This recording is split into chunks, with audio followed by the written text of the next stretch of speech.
Microsoft এক্সেলে auto formatting এবং auto numbering শিখতে আমাদের সাথে থাকুন এবং ভিডিওটি সম্পূর্ণ দেখুন।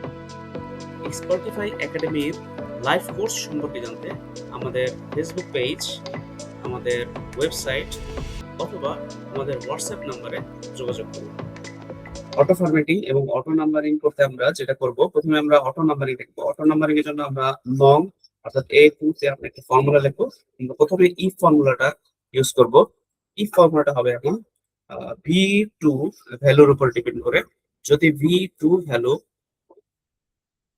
ব্ল্যাঙ্ক থাকে তাহলে সে ব্ল্যাঙ্ক রেজাল্ট দেবে, আর যদি ব্ল্যাঙ্ক না থাকে তাহলে সে নাম্বার নিয়ে আসবে। কি নাম্বার নিয়ে আসবে? সে একটা নাম্বার নিয়ে আসবে যেটা আমরা র ফাংশন দিয়ে নিয়ে আসবো 1:1। তাহলে ফর্মুলাটা হচ্ছে if v2 equal to blank then blank else raw 1:1 bracket close. এখন আমরা যদি এন্টার দিই তাহলে এখানে দেখবো কোনো ভ্যালু নাই, কারণ আমি তাকে b1 এর ভ্যালুর উপরে বলে দিয়েছি b1 এর যদি ভ্যালু থাকে তাহলে এখানে সেই ফর্মুলাটা কাউন্ট করবে না, তা না হলে সে এখানে রাখতে হবে। এখন আমরা দেখি অটো চলে আসছে। দ্বিতীয়টার ভিতরে দেখি আসে নেই, কারণ আমরা ফর্মুলাটা কপি করে নিই। এই ফর্মুলাটা আমরা যত পর্যন্ত কপি করে নিব সম্পূর্ণটা এইভাবে কাজ করে নেবে। এখন আমরা যেটা করব, আমরা হচ্ছে অটো ফরম্যাটিং সেট করব। অটো ফরম্যাটিং করার জন্য আমরা যেটা করব, প্রথমে যে অংশটা ফরম্যাটিং করব ওই অংশটা সিলেক্ট করে নেব। সিলেক্ট করার পরে আমরা অল্টার HLN এই চারটা বাটন ক্লিক করে এই উইন্ডোটা নিয়ে আসবো, ফরম্যাটিং উইন্ডো নিয়ে আসবো। এটা হচ্ছে কন্ডিশনাল ফরম্যাটিং।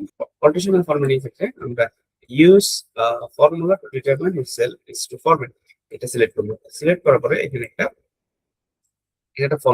ফর্মুলাটা কি equal to A2 less or greater than, অর্থাৎ এই চিহ্নটার মানে হচ্ছে যদি কিছু থাকে less or greater than blank, মানে ব্ল্যাঙ্ক হবে না, ব্ল্যাঙ্কের চেয়ে লেস অর গ্রেটার দেন হবে। তখন আমাদের ফরম্যাটটা কি হবে, আমরা এখানে ফরম্যাটটা সেট করে দেব। ফরম্যাট সেট করার জন্য আমরা যেটা করব, অল বর্ডার সেট করব। অর্থাৎ এই ফর্মুলাটা যদি সঠিক হয় তাহলে সে অল বর্ডার ফরম্যাটটা দিয়ে দিবে। ওকে দিয়ে বেরিয়ে যাচ্ছি। এখন আমরা দেখতে পাচ্ছি এখানে বর্ডারটা চলে আসছে। এখন এই বর্ডারটা সবগুলোর ভিতরে নিয়ে আসতে সেই একইভাবে আমরা ড্র্যাগ করে পুরোটা সিলেক্ট করে দেবো। এখন আমরা দেখি যদি নামগুলো ডিলিট করে দেই তাহলে এখানে কোনো ফরম্যাট নাই এবং কোনো নাম নেই। যখন আমরা এখানে কোনো নাম সিলেক্ট করবো বা অন্য কোনো কিছু লিখবো তখনই আমাদের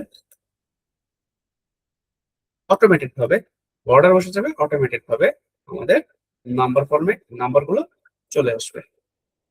ভিডিওটি উপকারী মনে হয়ে থাকলে ভিডিওটিতে অবশ্যই একটি লাইক দিয়ে দেবেন এবং অবশ্যই শেয়ার করে দেবেন যাতে সবাই দেখতে পায়, এবং আমাদের চ্যানেলটিকে সাবস্ক্রাইব করে দেবেন। ধন্যবাদ। মাইক্রোসফট এক্সেলে অটোমেটিক সাবটোটাল কিভাবে করতে হয় জানতে হলে আমাদের এই ভিডিওটি দেখুন।